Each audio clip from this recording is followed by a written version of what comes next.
everybody, welcome back. So today I'm finishing my wrap-up for the month of August. These are the rest of the books that I read in August, more of my favorites of the month. So the first book that I want to talk about is called This Life or the Next by Damien Betanza. And this is, I guess it's a historical fiction about, it's written in the format of like a diary about a boy who joined the Taliban and why he did what he did.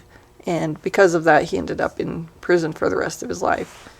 And it was kind of like how he was seduced and how he believed the things that they were teaching him and why kind of he did what he did. Overall was pretty, it's a translated book. So I think there are things that might have had a little bit of difficulty as a translation, but overall I thought it was really good. It did a good job of talking about how people search for belonging. And if they can't find it in healthy ways, they will find it in unhealthy ways. The next book that I read was The Miniaturist by Jessie Burton. And this is a historical fiction. There's some like magical realism elements. This woman gets married. It takes place in the 1600s, I think it was 1658, around like the 1650s.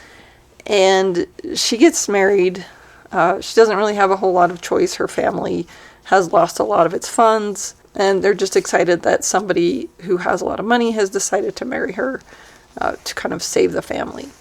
It turns out he wants basically not much to do with her. I guess he likes her as a friend, but that really doesn't want a marriage. He just wants kind of this sham marriage.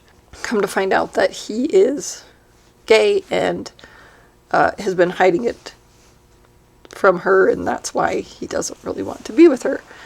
He buys her this kind of elaborate cabinet that has the whole house in miniature.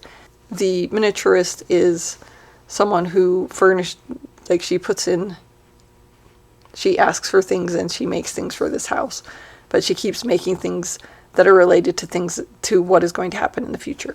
Like overall, the story of this book was really good. I liked the overall thing, but I think the part with the miniaturist, it just didn't fit well into the story. I think it would have been better if that part maybe wasn't there. Because I thought overall the story was fine just the way it was, and they didn't need to bring this extra magical realism into it. So I gave The Miniaturist 8 out of 10 stars. Next was Sons of Oak by David Farland. This is the 5th book in the Runelord series, and this one takes place 10 years after the last one, where the Earth King now dies, and we're following his children as they are finding out who they are and growing up to be whatever it is that they're destined to be. I gave this one 8 out of 10 stars. I didn't enjoy it as much as the first 4 in the series. That one had a conclusion, and this is the aftermath and the children and everything else in the aftermath of that. So overall, but it was pretty good. Like I said, 8 out of 10. The next one was Sinlan Ascends by Josiah Bancroft, and this is a fantasy, and it's a little bit less traditional. I gave it 8.5 out of 10 stars. I think overall, like this being kind of the first book in the series, there were certainly some things that I thought could have been done better or been a little bit more interesting, but overall it was pretty good. About this guy, he's on his honeymoon, he takes his wife to this city that has this huge tower in it, and the tower's supposed to be this great and wonderful place, and then his wife disappears and he's trying to find her. He's convinced she's gone into this tower and he's going after her, and along the way he's learning and changing and discovering that there's what it is about this tower that's special or kind of more sinister. The next one was Legend by David Gemmell. This is the first book in the Drenari saga, and this is a book about a battle. First 2/3 are them getting ready for the battle, and the last third is them fighting the battle. It's not very big, but overall it was pretty interesting. Certainly had like Viking vibes and things like that. It was pretty good. I gave it 8.5 out of 10 stars. Next book was Gone by Michael Grant. This is the first book in the Gone series. This follows a group of teenagers, or a group of children, who one day all of the adults disappear, everyone over 15, and they are developing these magical abilities. This is kind of a science fiction, dystopian, fantasy, horror. There's kind of elements of a lot of things. So there's a bunch of bullies, and some people are trying to, make the best of this world, and some people are kind of its downfall. So pretty good. Gave it 8.5 out of 10 stars. Next book is Grave Peril by Jim Butcher. This is the third book in the Dresden Files. This is an urban fantasy about Harry Dresden, who is a wizard who goes about solving crimes and different things when they involve fantastical elements. So this one had a lot of the undead, so there's vampires, there's ghosts, and demons, and kind of twisted fairy godmothers, stuff like that. And it had a lot of setup for the next one, so that one was pretty good. Gave it 8.5 out of 10 stars.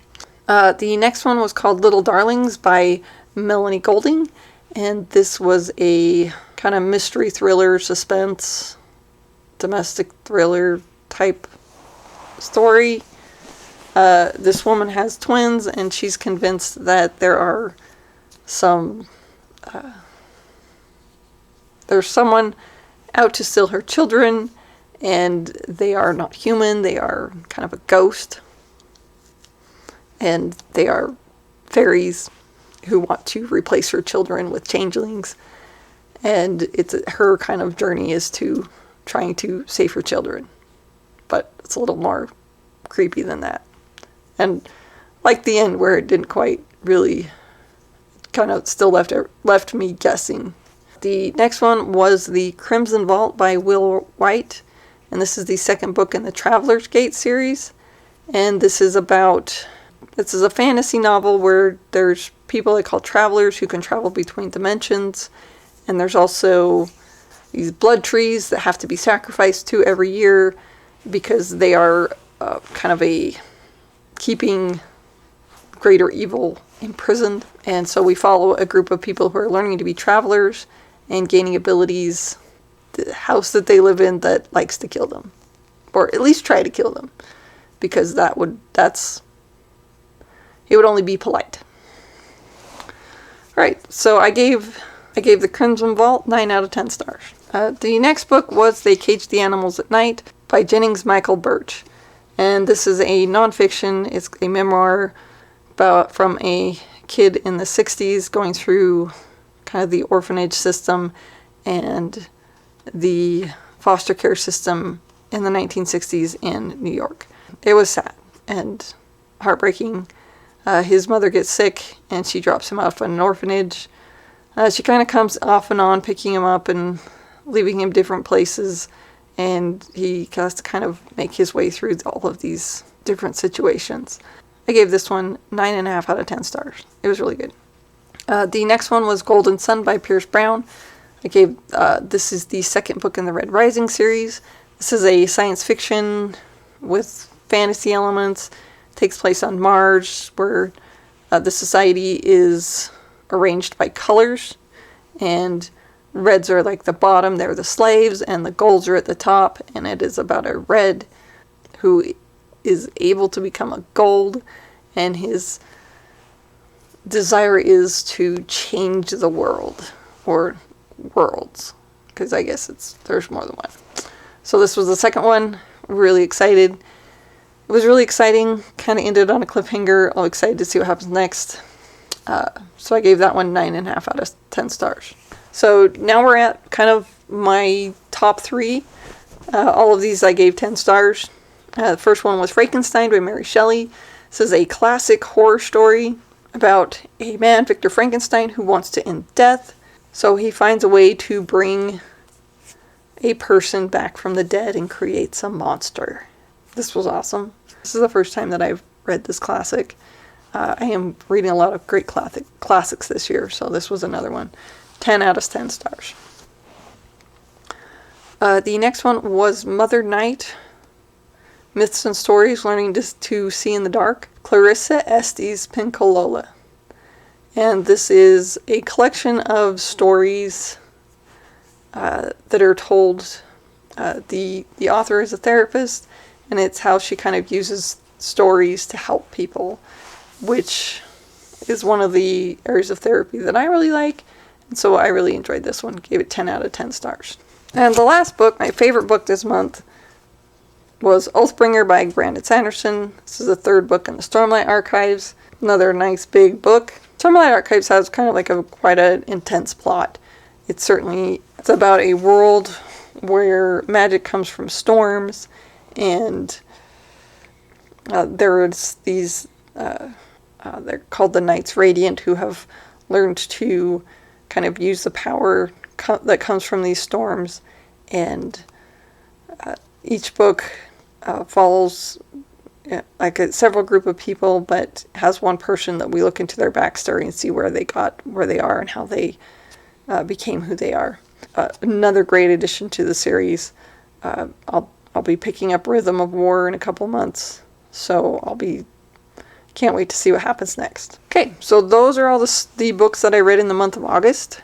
I guess there were some that I didn't talk about, like the cookbooks I didn't really talk about, but those are pretty much all the books that I read. If you liked the video, please like and subscribe.